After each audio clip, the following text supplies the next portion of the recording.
Hold on. Okay, go ahead. Hello, What's your name? Oliver. And what's your brand? It's called Ver, VER. I'm just getting started. This is my the very first collection of the autumn winter 2024. Okay, and then you were telling me a lot about so what you were studying, but then what you want to do. So weaving, pattern making, those kinds of things in your schooling. I took a long time to learn the pattern drafting on my own with the books, and I try to, because for the project, my inspiration came from architecture, and I love the shape and silhouettes of brutalist architecture, and also petals, flowers, those natural plants. I want to use those shapes in the patterns to make my garment, and I'm trying to hide all the pockets and detail into the seam and the layer to make the shape look clean. And I want to make my collection more practical, ready to wear. And you're born in Montreal. I born in Montreal. I was raised in China, and You were raised in China. yeah, I was raised in China. Oh, so you went back. Your family went back. Wow. And then I came back to Canada for high school. I was in Vancouver, and then I came to Toronto to study arts. You realize you've lived in more places in Canada than most Canadians. And also you lived internationally, so you're like an amazing polymath, right? I move in that a way. lot, so there's isn't really a cultural thing for me because I feel like I'm moving everywhere. Because people call me this kind of person a CBC, a Chinese-born Canadian. So when I came back from China to Vancouver, so there's international students. They're playing together, Right. but I'm not one of them. So, but my English was poor at that time. So I'm there's no friend around me. So You're in the middle. You're in yeah, the, I'm in the middle. I'm struggling. So Yeah. I need to find my own path with the culture and the thing I want to do. Wow. And then I was talking to you about the idea of an industry in China, fashion industry, because right away I asked you what your heritage part because I was thinking, oh, the shapes and the silhouettes make me think of Japan, Japanese design, which influence you as well, right? Yeah. You know, but not so much China because it's a smaller. Yeah, I think because in the ancient China, from thousands years ago, I love the shape because I think Asian style Japanese, Korean, Chinese the style of the garment are similar, Yeah. the shape are similar. I learned a lot from the looks, the ideas, but I want to make the garment more modern. Yeah, and I was thinking about that. I mean, there's been a lot of Chinese Canadian designers, right? As well as, of course, in the United States, right? That are doing amazing work. And I always think about how many of the shapes, to me, as you said, harken back to very traditional clothing shapes. But even when you look at the Mao jacket, right? In terms of the cut of it, the very simple cut of it. But then I think even when I look at a lot of what you're doing here with this, it's almost like you're taking the jacket and playing with it in terms of the silhouette and the Because I proportion. think fashion is a cycle of culture. Right. People love very complicated stuff at once, and after a few years they like simple stuff. Right. It's changing every time, but it's like a cycle. Yeah. Yeah. And always clean. The silhouette is always clean. Is that a goal for you when you're doing your work? Yep. Yeah. I like it clean. Yeah. So even though you can tell underneath it, right? Because you can tell it's complex in terms of what you're doing, but then it comes off really almost like a simple shape, but it's clear. It's like you're saying, it's a building, like an amazing built. Because I really like the brutalist, the concrete is strong and but it's clean. And in my collection, I use a lot of wool fabric because I think wool fabric drapes better than cotton. Because cotton is there's I think wool is softer, so it drapes better on the shape and the body. Right, right. And so where from here in terms of where you're going with your work and with your I'm fashion? starting my brand with this collection, and at the same time, I'm trying to find a job. Right. And I'm getting started because I think fashion is my passion. Although design is kind of painful, but I love the industry. So I think all the design are struggling. You need to find your own way, but I think making fashion is my most comfortable way to design. So I wanna keep going with it. And where can we find your collection if we want to purchase? You can follow this Instagram. I'm taking pre-orders. Oh, you're taking pre-orders, okay. It's at verb.lu. Great, excellent. Great. And that's your Instagram. Yeah, I was going to ask you how to follow up with you. Yeah, and this is like my personal information. Okay, great. And Ver, love Yeah. that. Perfect. Well, thanks for talking to me. Thank and you. Nice good to meet luck. you. I'm expecting to see your name in more brighter lights over time. I hope so. Thank you for coming. Thank you. All right, gonna get some of your info here.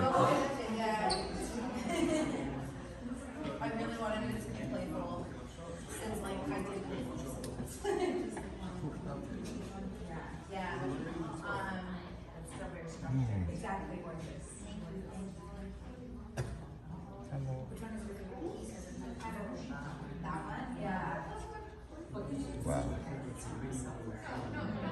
Well, there's a whole lot really interesting stuff here. It's also how the clothes feel on the body. And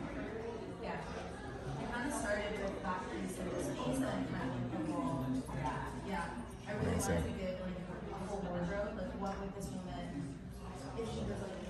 And the catalog. Goes from the beginning.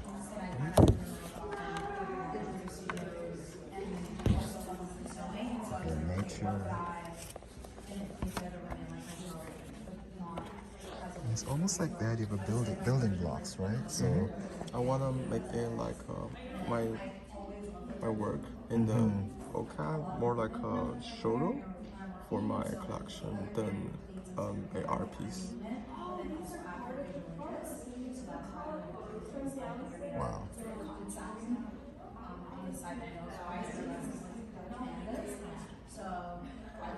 So the experience here at OCAD has been great for you then in terms of Yeah, I did learn a lot, but I think although it's different, learning textile is different from what I want to do, but I learned a lot of knowledge about fabrics. Yes, and that's useful. So I feel grateful for my experience. Like I took I think it's around 4 years, right?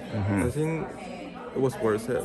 Good, Yeah. good, good. Okay, folks watching this, if you're planning to come to go OCAD, it's worth it. OCAD you now, right? Just see. Yeah, that is a building block, cinder block, stonework, nature, and then look at the back of that. It's really excellent. Like great tailoring, pretty much. Thank you. It's almost like, your technique is really almost like laser precise. I love that silhouette with the wider leg. And you use all kinds of fabrics, or is there particular fabrics that you prefer? Do you mind if I take a picture of the You prefer certain fabrics, or do you use any kind I of fabric? I think for like autumn winter collection, I prefer wool more than cotton. Right. But I use like multiple kinds of fabrics. There's no specific one that I would say I must use, but I'm open to like any kind of fabric. But I'm more into like the quality of the fabric. And this lookbook is incredible. It's very professional. It looks like a seasoned design lookbook. Yeah, I want to make it like a lookbook with campaign in the lookbook. Well, So I want to make it more professional as a student. And are you open to even working for another house, for another label, Yeah. before you go Yeah. out on your own? Yeah. I think it's a chance to learn from other designer. I think that's good because I only did one intern last year with a designer, but I only learned a little bit. And maybe like because every designer's style are different. Right. So yeah, I'm open to like working with other designers. Okay, good to know, because I'm sure some people might see this and go, hey. But then again, there's some people, they'll just say, no, do your own thing first. I think of the lead designer at Ferragamo right now. He started his own brand and was quite successful for a few years, and then, it's a big company with lots of money, lots of resources to work with, and so he took the job. I guess like all the other designers before him, like Galliano and Yeah, like Galliano. I think he did well with the Margiela. yeah. I love Margiela. I used to be a big fan, but I think the brand is changing. It's more into the commercial side. Right. But Galliano make it's doing well with it. I Yeah. think it looks good. It's very creative oriented, like artisanal, as they would say, right? I You think know? Galliano fits into the style of the Margiela house. Yeah, Yeah. the original kind of Margiela Yeah, aesthetic, the right? like the clean, the creative with the deconstruction. That's Yeah. Was it the Hayfords, I think, who had the Hayford Galliano. before, who were at Margiela just before Galliano came on? In fact, I think that it might be them that brought him on. I 'Cause think there was like the Oh, you mean there's a person before Galliano? yeah, I think so. I think like she. Actually, I don't remember it's she or he, but Yeah. it's only been a few times. And, Yeah, And then yeah. Galliano came. Then Galliano house, came, yeah. Or yeah. And then I think there's a group that's doing the men's set collection or something.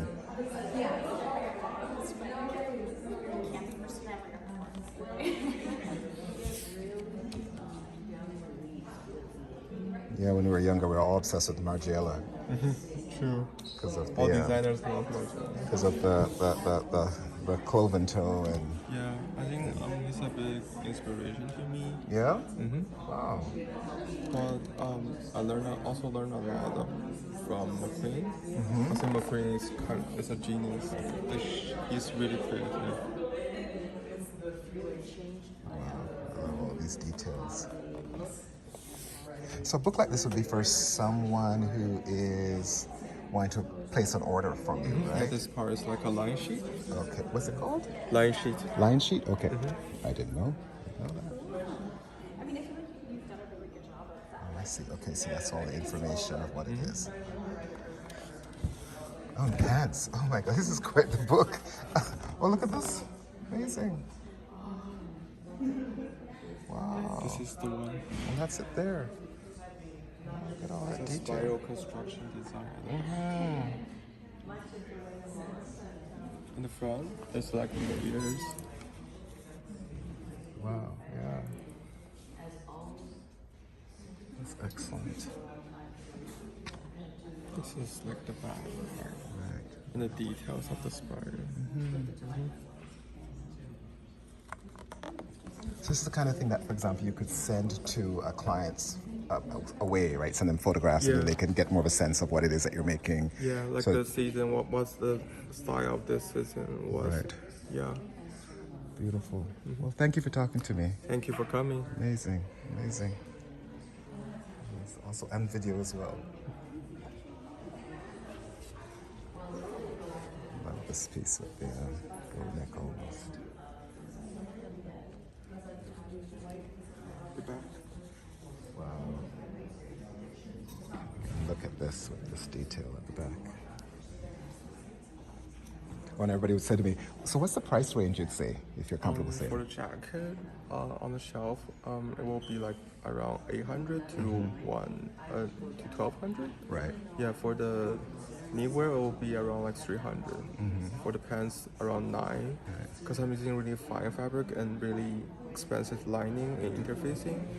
And for the jacket, I use like Riri zipper, so it's really expensive. It costs a lot too. I want to make it more practical and more like the fabric. You can wear it for a long time. Yeah. I can feel the fabric. This fabric is beautiful. This is like it should be like an evening jacket. It's almost very tuxedo-ish finish to it. You can see this as a formal wear. I'm sure stylists could also benefit from picking up your clothing. And have you participated in any shows? Have you ever done it? You've not done any shows Not yet. yet, but maybe I'll be. Yeah. Yeah. 'Cause I know Fat. Is it Fat that's on right now? Is it? There's a Fashion Art Toronto that's on right now. Yeah, I think. it's going on. Yeah. Maybe I can work for the next season. Yeah. Yeah. Oh, look at this. This is gorgeous. I love this fabric. This detail. Did you know of an American designer called Geoffrey Bean? Did you ever hear that name? Because he often did these kinds of shapes as well. Like kimono. Yeah, like he always had this kind of idea. It's kind of almost it made it look like like a beetle, or they call them almost like bug dresses or bug coats or bug jackets, because that this kind of shape, right? But you're saying this is more of a kimono cut. People say it's kimono, but I'm just like I'm making it more balanced because it's a drop shoulder design. Right. So I want to make the layer on the sleeve to make it drips better, like this. This is gorgeous. That is lovely. I use suede for the pocket lining Uh-huh. to feel the fabric inside. Oh, inside. Yeah, yeah. It's great. Little details like that matter. Simple one button. Oh, and so this is the version in the book. It's very clean. Oh, and look at the back. It's great. These are wonderful.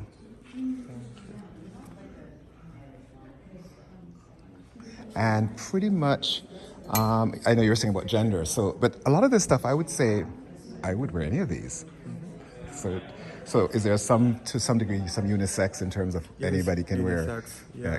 Because I think there's a lot of like great design in women's wear that can be used on menswear. Yeah. Because like traditionally menswear we only think of menswear just only like shirt, blazer, Right. like trousers. That's really simple. Like the shape is simple. But in women's wear, there's a lot of shapes and like dark design on the body. So I think I can like balance it and maybe learn from each side to make it more unisex. Yeah. And is that you're wearing your own right now? No, I got it. Oh. Yeah, because like our professors suggest me to like put all the design on the shelf to show Okay. people. Makes sense. Because maybe I'm walking around the school, then people won't see me. Yeah. Well, it fits the aesthetic though. Like, one would just say, okay, yeah, that's him, as opposed to if you're wearing something so totally different. So it's cool. All right. Thanks again. Thank you. Good luck. Take care. Have a great day. All right. Bye bye.